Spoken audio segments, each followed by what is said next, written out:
We are the Schultz family from Rolling Stone, Minnesota. This is my husband Eric, Dawson, and I'm Trish.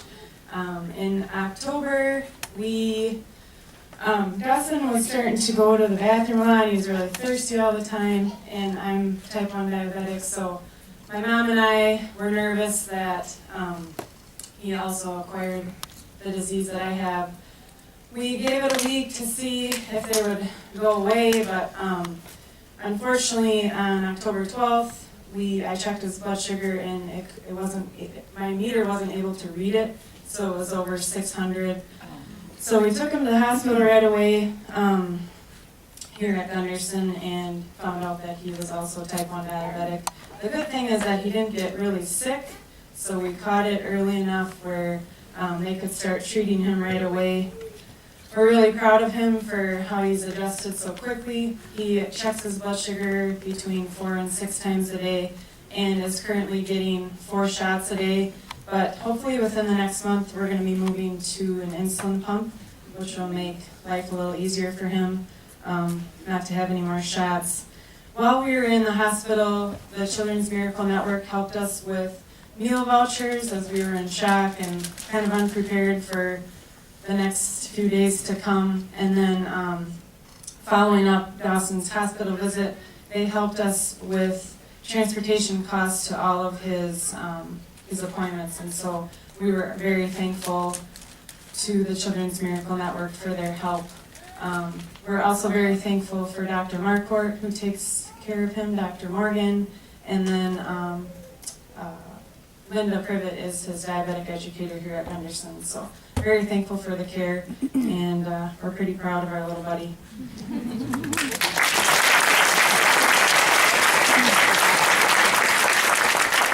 Thank you guys so much. Next up, I would like to introduce you to Lila Alameda out of Brownsville, Minnesota. She is our public hero.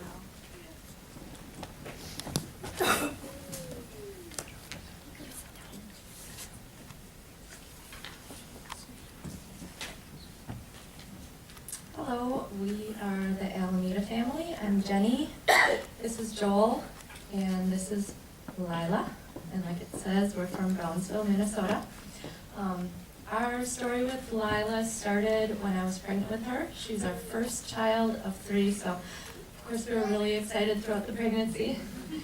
It was a normal pregnancy, but at the 20-week ultrasound, they found something called a choroid plexus cyst on her brain. It was just some spots in her brain. We talked to the OB afterwards, and she said that 95% of the time, babies who have a choroid plexus cyst, it just resolves on its own, and it's not a big deal. It doesn't really cause anything. But there's a small percentage of those kids where the choroid plexus cyst could show, be an indicator of something called trisomy 18, which we had never heard of before. So the rest of the pregnancy went really well. Nothing else was wrong. But then she was having difficulties dealing with labor. So we had an emergency C-section, and when she was born, she was only 5 pounds, even though she was full term. And she had to go to the NICU because she was having breathing trouble and other things like low platelet counts and stuff like that. So, and she had a bunch of blood tests done where we found 3 days after she was born that she in fact did have trisomy 18, which is a chromosomal abnormality. And we were told that it's usually not compatible with life. We were told to cherish our time with her because we might have days, maybe weeks, months with her if we're lucky. And if she would survive, then she probably wouldn't be able to walk or do things like feed herself, things like that. Very helpful. Say hi.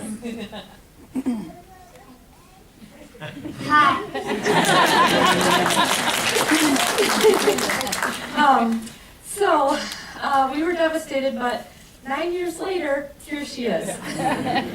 She's now 9 years old, she's thriving, and we always say that she breaks all the rules. She has broken all the rules of trisomy 18, as her doctor, Dr. Yedele, always said. Through God's grace, through many prayers to our Lord Jesus, and through awesome care from her team here. I see Teresa Falk, let's see, Dr. Yedele, Dr. Josephson, Dr. Gerhard, so many others have helped us along on this journey. Some of the medical complications she had is she had problems with her ureters and her bladder. She had some abnormalities, so when she was 10 months old, she had to have surgery on that, which she had a lot of UTIs throughout her first year, so she was in the hospital quite a bit. But Dr. Lonergan fixed that. She also had severe sleep apnea. She got tonsils and adenoids out for that. Dr. Case did that, and that has improved a lot. She has her challenges. She's significantly developmentally delayed. She has low muscle tone. She does OT, PT, she's done music therapy. But all in all, she's been a blessing to us, and we're so grateful for her team here and what CMN has done to help us, and she's taught us so much, so. Well, my name's Joel. I'm Lila's, like Jenny said, Lila's father. I'd just like to talk a little bit about how great Children's Miracle Network has been good to our family, and specifically Lila, over the years. More so in the first year, we used quite a bit of the meal vouchers because she was hospitalized quite a bit. So, and that really helped our family during those stressful times. We also have used many therapies with Lila through Children's Miracle Network. We did horse therapy, music therapy. She had an iPad through CMN, and last summer we had Lila go to Easter Seals camp, which CMN supported, and she did great with that. And this summer we're planning on doing the same as well. So they've been really great for our family. Help has been invaluable on our journey. All right.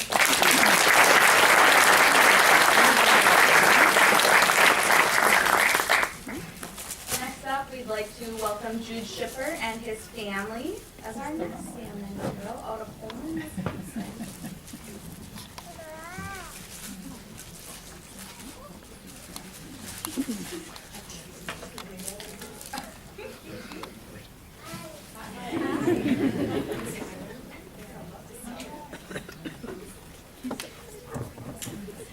Good to get props first.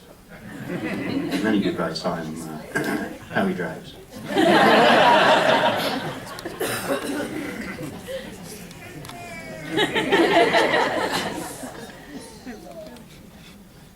Well, hi there, we're the Schipper family. I'm Megan, this is my husband Luke, Jude and Hadley. And our story started with Jude, my 21-week ultrasound. We found out that he was going to be born with spina bifida, and that he was also missing his left leg. Then at 35 weeks, he decided to come all on his own despite having planned his delivery to plan for his surgery that he would need. But at 35 weeks, he came all on his own. And he was supposed to be born up in Rochester so that the neurosurgeon would be available. But instead, he decided to come too fast for that. So he was born down in Iowa and was flown up to Rochester. He had surgery to close the defect in his spine at 17 hours old. And then he went through another surgery at 2 weeks old in order to place a shunt in his brain to drain the excess fluid as a result of hydrocephalus. We stayed in the NICU for an entire month up in Rochester, and then we were able to bring him home. Throughout his first 8 or 9 months of life, he had 8 or 9 surgeries to revise his shunts. He proved to kind of be a stinker when it comes to those, and so he ended up with 2 shunts, and a few of those surgeries had some complications. One of those, he lost function of his left arm, and so we've been rehabbing that ever since. He currently attends early childhood in the school district up in Holmen. He goes 3 days a week and he gets all his therapies there, as well as he does therapies through the clinic. So he does an average of 4 to 5 hours of therapy per week. And so that's kind of his social calendar.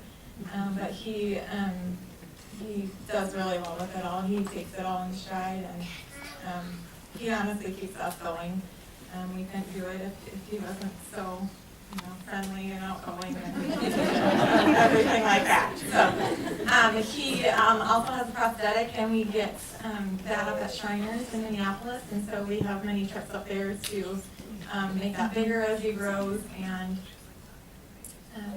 adjust that as needed. His neurosurgery care is out of Rochester, and so there's many times, a couple times even just in the last month, we're in a little bit of a shunt revision track again right now. So in March he had 2 shunt revisions, and then just last Friday he had another revision. So he's thriving, but at any given time we have to get in the car and go. And so CMN has helped us in multiple ways, the first being with funds for gas. And we've truly had to just get in the car and go so many times. And we can't think about if we have money to put gas in the car. So, secondly, they've helped us get a couple pieces of equipment for Jude. So when he was younger, 10 or 11 months old, we were able to purchase materials to make him a wheelchair. So he was only 11 months old and down a little bit lower than he is now, but able to get around and keep up with everybody. And then last summer, they helped us purchase an adaptive bicycle for him.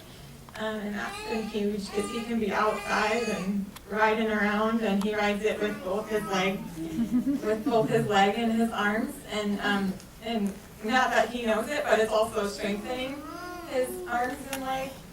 So it's like a therapy too, but it's way more fun than any other therapies. And the other thing is that we just started music therapy with him, and so we found that he has responded really well to music, just verbally, and doing bilateral activities with his arms and stuff like that. So CMN is helping us to fund that, which is amazing. So we're just grateful for all of your support and all of CMN's support, and we're looking forward to an exciting year with all our fellow hero families.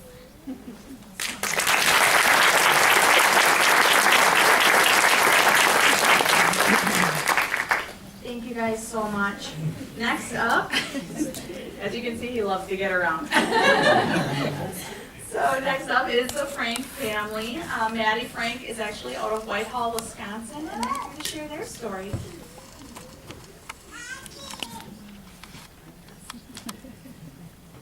As Raina said, we're the Frank family. I'm Melissa, my husband Joe, and Maddie. Maddie's a little older than the rest of them you've seen so far, so she gets to talk for herself too. Maddie was typical pregnancy, typical delivery. 2 days of age, I got a phone call from the new pediatrician to let me know that her newborn screen test had come back and she was positive for cystic fibrosis, which I had heard of a little bit because I had a nursing friend in college, but that was it. And so I asked the doctor, well, what is that? And he said, well, it's terminal. And I said, oh. To tell a pregnant mom, that was not cool, but so then we started our journey, and so we went to Madison. A couple weeks later, figured out what things were. She started taking pancreatic enzymes to help her body absorb fat so she could grow and gain weight and do all those things like she needed to do. Other than that, life was pretty typical. We had to do some therapy, some chest PT. I got to pound on my baby, which was a little strange, but it was the way it used to be, to get the lungs and mucus out of her, or to get the mucus out of her lungs. She's been a pretty healthy kid for most of her life, and so that's been fortunate. She always was a good eater, so she gained weight well, did really nice things. At about 3, her sinuses and nose would give her trouble, so she did have to have some surgery. At 3, it was our first hospital stay over in Rochester for about 5 days. And then again at 5, she had to have that done. But other than that, scaring us a few times, I begged doctors to let me keep her home so she didn't have to go in the hospital to get IVs, because it's really hard to see your babies get needles in the